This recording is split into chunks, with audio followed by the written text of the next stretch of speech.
Thomas Porcher, bonsoir. Vous êtes économiste, professeur à Paris School of Business. Vous êtes l'auteur de 20 idées reçues sur l'énergie aux éditions Bock. Alors justement, l'énergie, il en est beaucoup question en ce moment. Les députés, on vient de l'apprendre, renoncent finalement à durcir davantage la fiscalité sur le diesel. Le diesel qui, malgré tout, va quand même augmenter de 2 centimes de plus au 1er janvier 2016. Bon, c'était quand même normal, Thomas Porcher, de ne pas en rajouter. Avouez qu'on est en période de ras-le-bol fiscal. La 4 centimes de plus aurait fait beaucoup.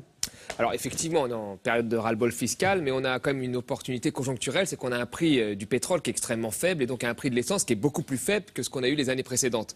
Donc là, si on avait rajouté, si on avait équilibré cette fiscalité, et Mme Ségolène Royal proposait de faire un équilibre à mi-chemin, c'est-à-dire d'augmenter un peu le diesel, de baisser un petit peu l'essence, là peut-être que le consommateur l'aurait moins ressenti que si ça avait été fait en début de mandat, où là on avait un prix de l'essence qui dépassait les 1,5, qui était même proche des 1,70. Là, on est quand même à un niveau beaucoup plus faible. Mais oui, alors le diesel pollue, c'est vrai, mais en même temps, il y a beaucoup de gens qui roulent le diesel. Souvent, ce sont des gens qui ont peu d'argent, et c'est là tout le dilemme. Écoutez, c'est Ségolène Royal qui le reconnaît. On écoute la ministre de l'Environnement. Il faut être cohérent, c'est-à-dire il ne peut pas y avoir à la fois des grands discours sur le réchauffement climatique, sur la pollution, sur les effets cancérigènes des particules diesel, et en même temps continuer à donner des avantages au diesel. Et en même temps, c'est compliqué à faire parce que il y a beaucoup de gens qui ont des voitures diesel polluantes, les vieilles voitures, qui ont plus de 10 ans ou plus de 15 ans, et qui n'ont pas les moyens de changer de voiture. Donc qu'est-ce qu'on fait? On est en train de regarder exactement comment ça se passe, quel est l'impact sur l'automobiliste pour que ça soit transparent.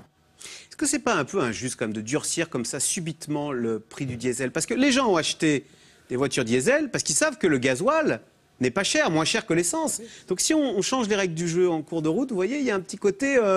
je ne tiens pas ma parole, quoi. Oui, c'est vrai. Non, mais vous avez entièrement raison. Ça aurait été plus simple de le faire dans les années fin 90 ou début 2000. Parce que vous savez, chaque année après année, on a vu quand même les achats augmenter de diesel. En 90, on était à 33%. En 2000, on était à 50%. Aujourd'hui, avec la mauvaise publicité qu'il y a sur le diesel, on est toujours à 65%. Donc on a vu année après année les proportions augmenter. Et dans les années 2000, au début, il aurait été plus simple de rééquilibrer la fiscalité. Ça aurait été moins douloureux pour le consommateur. Aujourd'hui, 60%. Justement, Thomas Porcher, oui. Est-ce qu'avec la mauvaise publicité faite au diesel en ce moment suite à l'affaire Volkswagen, les ventes de diesel vont chuter en France? Et donc tout naturellement, vous allez voir que les choses vont rentrer dans l'ordre. Le diesel va progressivement disparaître. C'est vrai, quand on regarde, la courbe ressemble à ce qu'on apprend aux étudiants de première année d'économie, c'est le cycle de vie du produit. Et là, on voit vraiment qu'on est à la fin du cycle de vie. Donc, effectivement, ça va se faire automatiquement. Mais malgré tout, économiquement, il n'y a aucune raison à donner un avantage fiscal à quelque chose qui, si on enlève toutes les taxes, serait plus cher. Le diesel est plus cher que l'essence hors taxe. Et surtout, c'est un produit qui est plus nocif. On le sait aujourd'hui. Sur les anciens diesels, on le sait, avec l'OMS qui a classé les gaz à échappement diesel dans la catégorie cancérigène. Et on le sait aujourd'hui avec l'affaire Volkswagen. Mais j'aimerais dire une autre chose, c'est que quand on regarde le kilométrage moyen par an d'une personne qui a un véhicule diesel avec la consommation moyenne diesel, si on rééquilibrait les fiscalités, ça ferait seulement 10 € en plus par mois. C'est tout? Voilà. Donc c'est pas par mois? Par mois, donc 120 € par an, 127 € exactement par an. Mais c'est pas quelque chose d'insurmontable. C'est cher pour des ménages, mais c'est pas quelque chose d'insurmontable. Voilà. Vous venez de le lire, le diesel est plus toxique que l'essence. Alors, allons jusqu'au bout. Pourquoi est-ce qu'on ne fait pas comme Anne Hidalgo qui veut interdire le diesel dans Paris en 2020. Oui. Et pourquoi est-ce qu'on ne le fait pas au niveau national? Après tout, quand quelque chose est toxique, on l'interdit. Oui, alors, tout est toxique. L'essence aussi est toxique. Ça n'existe pas la voiture qui ne pollue pas, même la voiture électrique. Oui, mais si on a le choix, autant prendre ce qui pollue moins. Dans les centres-villes, je pense que c'est pas idiot d'interdire les diesels et même, je dirais même les véhicules vieux. Vous savez que les véhicules qui ont plus de 10 ans sont responsables de 50% de la population. Donc dans les centres-villes, il y a une forte concentration. Effectivement, là, il faut réguler ça. Maintenant, sauf que si vous avez une voiture qui ne peut pas aller dans les centres-villes, elle ne va pas se vendre. Oui, mais moi je vois à Paris, les centres-villes deviennent de plus en plus difficilement praticables. Et je pense qu'aujourd'hui, les gens préfèrent même se garer dans des arrondissements où il y a moins de monde et prendre les transports en commun qui sont assez efficaces. Donc pour certaines villes dans les centres-villes, il faut commencer à réfléchir à ça. Maintenant, en pleine campagne, le diesel dérange moins qu'en centre-ville. Maintenant, ça n'empêche pas qu'il faut absolument trouver des incitations supplémentaires pour que les vieux diesels changent, les gens qui ont des vieux diesels changent de voiture et aillent vers des petits moteurs. Il y a des petites voitures aujourd'hui, des petits moteurs, des entrées de gamme qui ne sont pas du tout chères, avec un gros bonus. On inciterait peut-être les gens à passer d'un vieux diesel à une nouvelle voiture. Donc le problème, c'est que le diesel, c'était la spécialité des constructeurs européens et notamment des constructeurs français.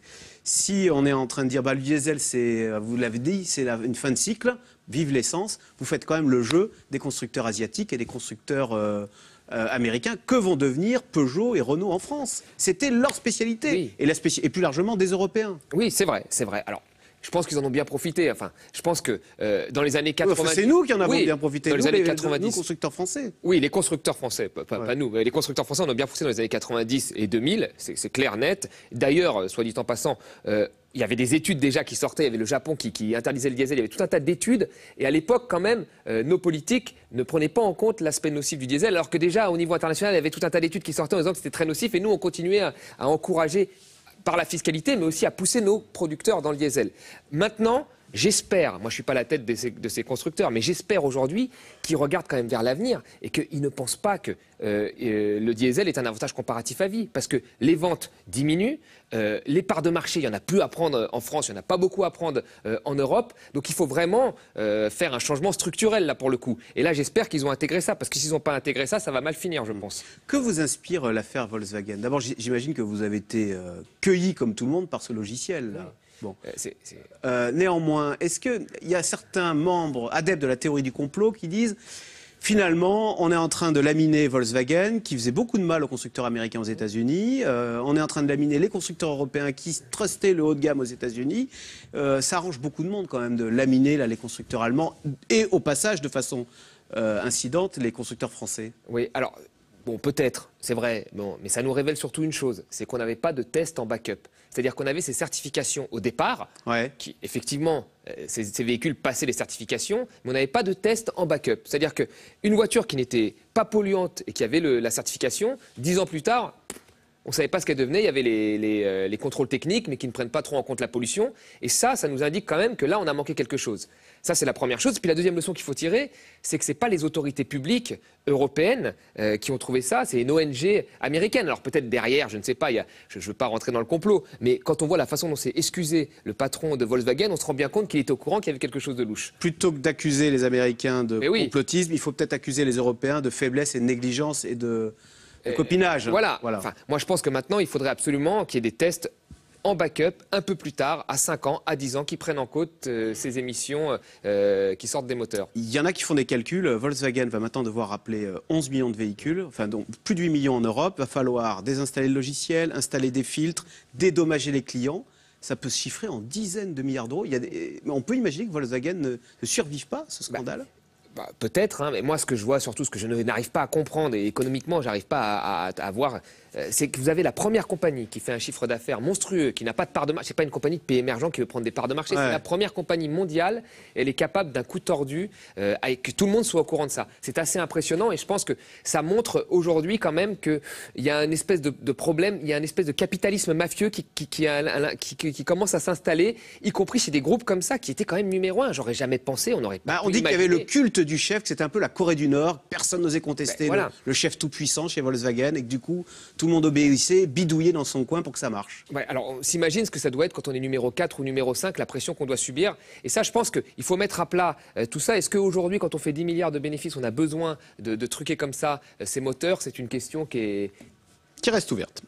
Et ben voilà, et des 20 réponses là-dedans, Thomas Porcher, dans votre livre, 20 idées reçues sur l'énergie, c'est aux éditions de Bock. Merci beaucoup. Merci. Restez avec nous tout de suite, Yves Calvi, c'est dans l'air, qui revient sur cette passe d'armes assez violente hier au Parlement européen entre Marine Le Pen et le président français. Marine Le Pen qui a traité François Hollande de vice-chancelier de la province France, le tout devant Angela Merkel, un peu embarrassée évidemment. C'est dans l'air est intitulé ce soir, Le Pen, la violence des mots.